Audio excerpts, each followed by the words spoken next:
Hi guys, welcome back to the channel. I'm Dr. Dani and today we're going to discuss Winstrol only cycles. So I'll try and make this video shorter and just stick to the research behind Winstrol only and what you can expect with Winstrol, its suppression and things like that. So it's generally not recommended to run some compound by itself, like this compound by itself, without testosterone, just because of the suppression of testosterone, which means you will limit your gains, but you can still make gains because they're obviously anabolic, but you'll limit your gains, get more side effects than you would have if you included testosterone. In some cases, that's not always the case, but I have seen oral only cycles ran quite successfully. So we'll look at the research and humor this idea of a Winstrol only cycle. So Winstrol, like Anavar, is a DHT derivative, meaning it doesn't convert to estrogen, which is a red flag because although you don't want too much estrogen, too little estrogen will result in loss of libido and loss of well-being. And whilst it is a DHT derivative, its androgenic androgen receptor binding affinity is 22% of that of DHT itself, so it's theoretically shouldn't be as androgenic at equal doses. And it is quite anabolic and less androgenic than testosterone is. Its ratio for anabolicness to androgenicness is can be 3:1 or 6:1. That's what it's commonly reported as. And in terms of its pharmacokinetics, there aren't many studies, well, there aren't any of it done in humans. It was in animals, such as a horse and things like that, but they found it's metabolized extensively by the livers, and its oral half-life is about 9 hours, which would mean 2 to 3 times daily dosing would be required if you wanted stable levels. If you inject it, because there are injectable formulations of Winstrol, the half-life is approximately 24 hours, which means you'd have to do daily injections, not every other day injections, like some people claim. Its peak action and its peak effects actually occur within an hour, so it's not only does a dose reach its peak, within an hour it can suppress testosterone and things like that. And a dose that is commonly used by anabolic users are 25 milligrams to 100 milligrams a day. Most of these studies you'll see I am using do not use doses anywhere near that. There are much less. So cycles are usually that dose for about 6 to 8 weeks. Just like any compound, it is suppressive, but we'll look at the study where healthy men took 10 milligrams of Winstrol daily for 2 weeks. Remember, the minimum dose of Winstrol tends to be 25 milligrams. So in the study, they just wanted to look at alterations of the hormone levels if you were given Winstrol. And from the study, we can see that testosterone decreases by 55%.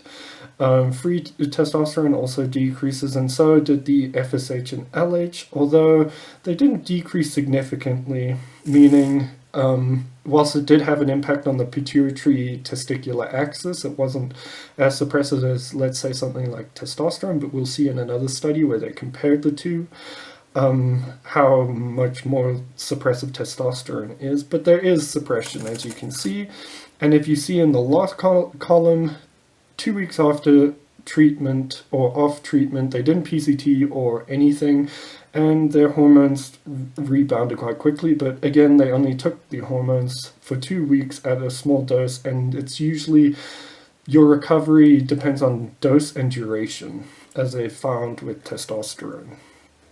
So other adverse side effects besides the testosterone suppression would be its well-documented liver toxicity.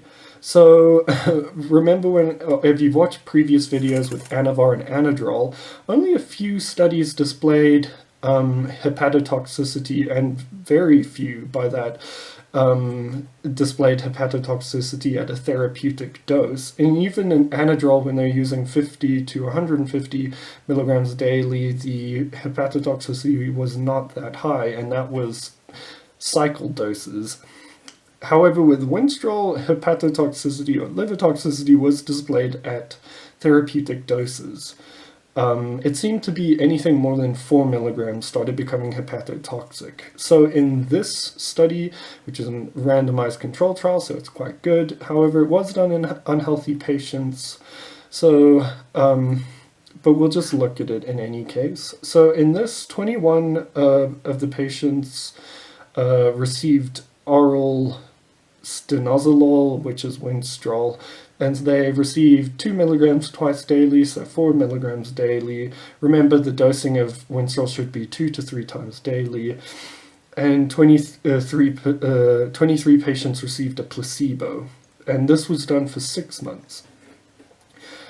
Again, these were unhealthy patients, but they wanted to see if it healed leg ulcers. So, obviously, because it was done for 6 months, hepatotoxicity is going to accumulate. However, in studies with anavar and anadrol, which aren't, well, the anavar one isn't a great study because it's not extensively metabolized by the liver.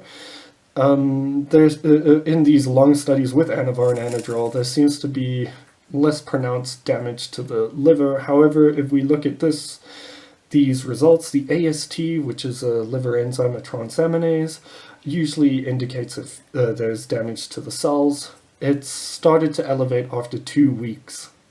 However, they never reached concerning levels like 3 times baseline or normal range, but it still displays that at this low dose there was still evidence of possible liver toxicity. What was interesting is that this effect was not transient. So most of the time with steroids, there seems to be a transient like increase or elevation in enzymes of the liver, and then they come back to normal. However, this was sustained during the treatment period. And as we see, ALT displayed a similar picture, except there was a bit of a larger increase. This is a bit of a concern because higher doses might actually cause a larger spike, and it appears, as we've seen, that the spike is maintained, and having maintained, or it means this toxicity is maintained and not transient, which means more damage could occur over the long term. But as I have mentioned in a previous video about your genetics, and in specifics to the liver, mutations of the cytochrome P450 and those enzymes in your liver have a contribution to how severe the damage to your liver can be. So let's look at the lipids, because those are skewed quite significantly also. And at a small dose, as we see in this graph, they were very decreased, to the point where it's actually quite dangerous. Well, not dangerous. HDL is a bit of a weird marker, but less than 30 is, well, you can see there's a dramatic drop. So the LDL and total cholesterol did not change much in these patients because they were already on statins, but remember, statins don't change your HDL, so the Winstrol could alter that. However, being on statins managed to maintain their cholesterol. However, in a different study where they took healthy individuals and injected them once off with Winstrol, 50 milligrams of Winstrol, HDL fell, and quite significantly the p-value was less than 0.01, and both the total cholesterol and LDL cholesterol increased. And this was sustained for 1 month post in the injection, and that was one injection. And as we see from this study, which I'll refer to again in another video, but they compared testosterone to Winstrol at varying doses. They took 6 milligrams of Winstrol and compared it in terms of its anabolic ability as well as its suppressive ability, and they compared it to testosterone. And they found that Winstrol was much more damaging than 200 milligrams of testosterone a week. Even though they had the same weight gain in terms of lean mass, Winstrol resulted in a decrease in HDL, which was quite significant. Testosterone slightly decreased it, but what was interesting was the LDL actually decreased in the testosterone group and raised quite significantly in the Winstrol group at 6 milligrams daily. However, what was interesting to note was testosterone was much more suppressive, and I mean much more. There was almost complete suppression, whereas Winstrol actually did decrease the like LH and FSH. However, they didn't go below normal range, but it did decrease it from baseline. So the only difference, though, was Winstrol did lower testosterone, and obviously testosterone supplementation increased testosterone, which is just important to note because remember, Winstrol will suppress your natural testosterone, and you will have low testosterone and possibly suffer side effects from the low testosterone. But as I mentioned, weight gain at these doses was similar, if not identical, and but they didn't mention whether it was lean mass or not. So in terms of other effects you can note from Winstrol, there seems to be reports of mild diuretic ability from it, and this may be the reason there are a few case reports of patients having severe hypokalemia, so low potassium levels. So be careful when running Winstrol along with diuretics or non-potassium sparing diuretics in particular. Again, it stimulates procollagenase, which is an enzyme, a precursor to collagenase, which breaks down collagen, which, as people know, collagen is important for the skin, the joints, and such. So it might possibly make the joints weaker, but it seems to only affect the synovial membranes, which is the outer lining, but that could impact the joint itself if that becomes thinner. So let's summarize this and let's just hypothesize how a Winstrol cycle could possibly work.